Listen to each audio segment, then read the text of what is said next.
วันมื้อไหนเฮาข้าได้มาลอทอในบันอันไรชื่อว่า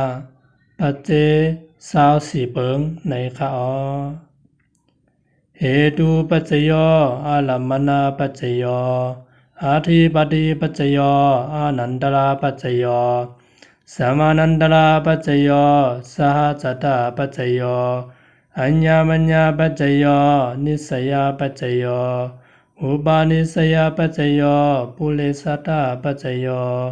ปัสสะสัตตาปัจจโยอาเสวนาปัจจโย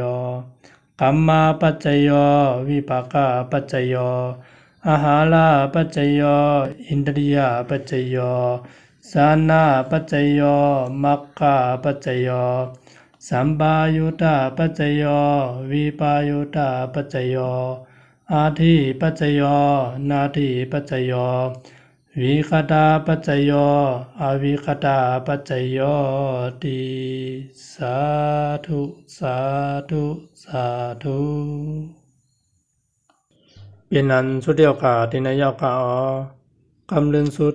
ย้อนสู่ให้พี่น้องผู้ดำยินเอาเขาให้อยู่ลีกินหวานเหตุการณ์เตือตอนกูคิงกูนายกูยิงกูใจกูวันกูคำกูวันกูปีกูเหลินกูยามกูก็คิงกุนเสกรรมลอยตะนอสาธุสาธุสาธุ